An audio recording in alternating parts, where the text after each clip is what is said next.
For decades, Apopka thrived as a farming community built to a large extent on immigrant labor. Its roots are blue-collar and agriculture-based, and with the Farmworkers Association of Florida headquartered here, nearly 30% of residents are Hispanic. But with recent changes to federal and state laws, there has been an increase in hostility towards immigrants in the community, as well as concerning immigration and customs enforcement, ICE raids, used to enforce these new state rules. This makes no sense, and it is completely against the very vision of this country. Jose Luis Marantes is the Chief Impact Officer at Hope Community Center in Apopka. Marantes stated that families have been avoiding public spaces, children are being kept from school, and reports of racial profiling, such as Spanish speakers being harassed in stores. Florida's Senate Bill 1718 criminalizes transporting undocumented immigrants and forces local police to cooperate with ICE when pulling over a vehicle. Meanwhile, shifting federal H-2A visa regulations threaten the legal flow of farm laborers, putting town nurseries and packing houses at risk. At a recent Know Your Rights meeting on March 6 aimed at informing community members, Hope Community Center hosted the voices of the confused, afraid, and angry people. Ahora está completamente contra la visión de este país y cómo este país fue diseñado. And so we are in a time of a crisis. We all have been watching this. We have all been watching the news. There's a kind We've of all fear been that has seeing happened. the reports. But it's also a fear that is both bringing a level of alertness towards making sure that our Constitution and that our rights are being protected while our government seeks to do its work. I worry sometimes when that fear really gets to a level where families are so afraid and terrified. I'm seeing it in the ways in which I've heard stories of people who now feel like they're being attacked just for speaking Spanish.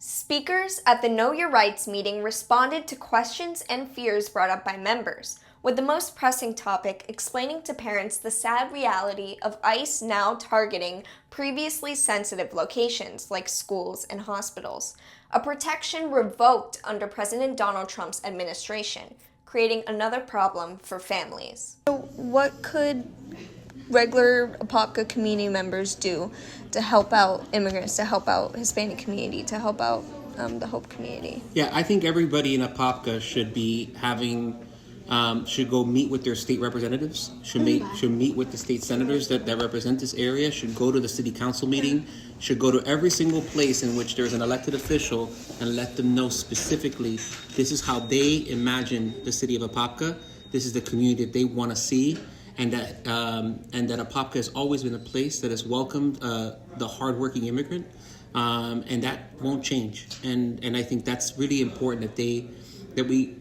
that citizens actually step up and they specifically tell their representatives how they really think. Renee Gomez is the Civic Engagement Coordinator for the Farmworkers Association of Florida, and also pointed out the economic turmoil these policies are creating in the community. It's the biggest known secret that undocumented immigrants are in the labor force, right? You look at construction sites, you look at farms, you look at nurseries. Yeah. Everyone knows where they are. So say you do get the mass deportations that you want. Small towns like Apopka, every time someone makes a purchase, we pay sales tax, right? So how many immigrants live here paying taxes, sales? A lot of them have the ITIN number, so they're paying their income tax. If they have property, right, even if it's a mobile home, they're paying some kind of property tax. You lose all that, you lose the investment, you lose the contributions they're making. Even if they have families that are citizens, those people will most likely also leave. Like, you're not thinking of the economic impacts. Gomez's warnings are not just theoretical. The economic downfall has been noticed in Apopka, with small businesses, especially Latino-owned grocery stores and bakeries in Apopka, already feeling the impact as customers decide to stay home.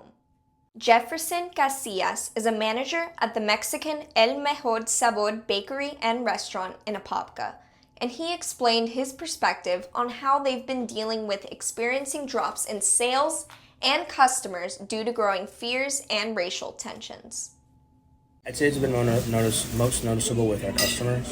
Okay. Especially when the administration first started, there was like a huge drop in sales for us. I mean, people just stopped coming. People were scared, I think, and it definitely has affected us. And people are. Well, we've actually even had people call and ask us. They've said, "Hey, like, is it true that there's like border patrol or ICE around in the area?" And we're like, "What? We haven't seen anything." So just people hearing stuff like that and calling the restaurant to ask us. You're not thinking of the economic impacts of how you're going to replace that labor force and that revenue. So it pisses me off. Gomez is from Mexico and was an undocumented immigrant until he received full legal citizenship at 17.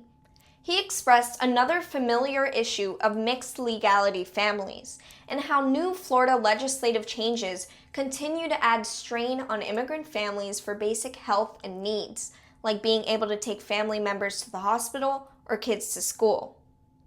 I feel angry, like that's the main thing. I'm a citizen now. I've been a citizen since I'm 17. I'm 30 now.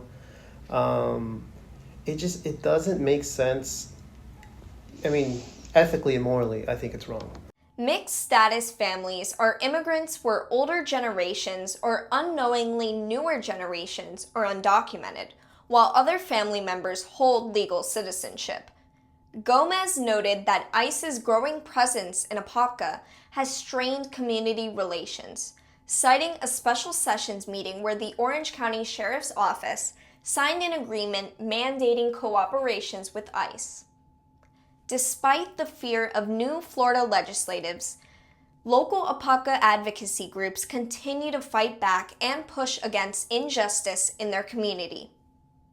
Know Your Rights cards have been distributed to inform immigrants and supporters, with the Farmworkers Association in Apopka already sending out over 2,000 cards in the community since January 2025. And we made sure that one side's Spanish, one side's English. The three main laws that I think everyone has on their cards is the one that, don't open the door without a warrant, don't sign anything without a lawyer, and don't answer questions. These cards provide information on training for businesses, schools, and shelters on immigrant protection. They provide resources to help build rapid response networks in Apopka and can help families draft emergency power of attorney documents in case of deportation. You want to tell them the stories of all the people that are impacted, right? So that they can feel like a human connection. In the shadow of Florida's harsh immigration laws, the organization has partnered with 20 businesses to create a rapid response web of protection, where businesses and community members collaborate.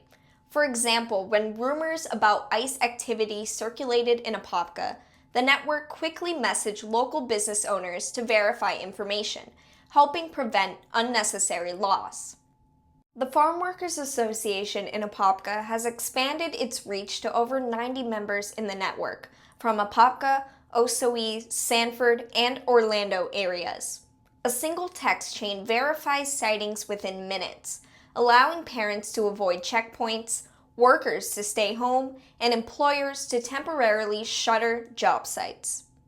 But then it doesn't seem to make a difference, right? We've shared these stories, these heartbreaking stories. They don't care. So then, okay, economically, it's not a fairy tale that we contribute so much in taxes. It's not a fairy tale that we make up almost 50% of the agricultural workforce, but then they don't care about that. So it's, the only thing I can say is, just if you don't care about immigrants, right, just at the very least think about your constituents, think about how it's going to affect the area you grew up in and you live in. And just remember, every time you take out a bite to eat of a fruit or vegetable, or you're inside a building that has a roof, this was most likely made possible by an immigrant. So you benefit from our contributions, but you don't acknowledge them. So hopefully in the near future you find the respect that we deserve. The Farmworkers Association is also working with training staff members and volunteers to become notaries in response to the growing demand for power of attorney documents, which allows individuals to designate someone to manage their affairs if deported. While organizations in the past have typically assisted undocumented individuals directly, this year they received warnings about safety risk and adjusted their approach accordingly. The founder of Hope Community Center in Apopka, Sister Ann Kendrick, lamented the worst political climate ever for immigrants, citing misinformation and rising xenophobia as the culprit. Now, has there been improvement? Is it getting worse because of these legislative changes now? There has been some, there has been a lot of improvement until now.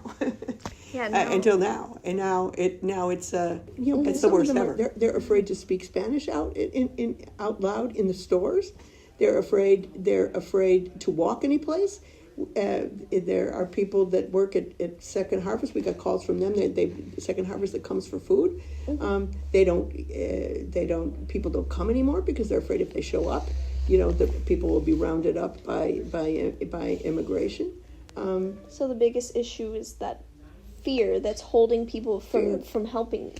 That's sort of holding you back, you feel, from helping more people because people are scared to come to these classes. Well, if we lose them, if it's too scary for them to come and get the help or the back, the bringing them out for. We're still doing it. We're doing whatever we can do, but we have to protect ourselves because they're threatening to take away the 501c3 status of nonprofits that buck the system. Despite the fear and uncertainty, Apopka's immigrant communities and their allies are refusing to stay silent.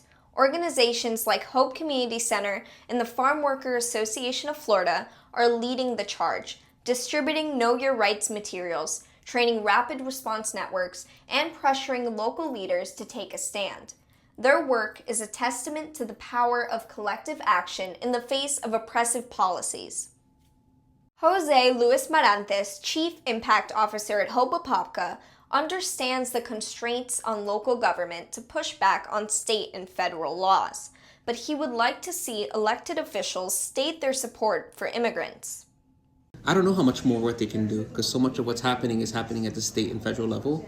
So while their hands may not be tied when it comes to policy, they don't have to be tied when it comes to standing with the community and with their constituents.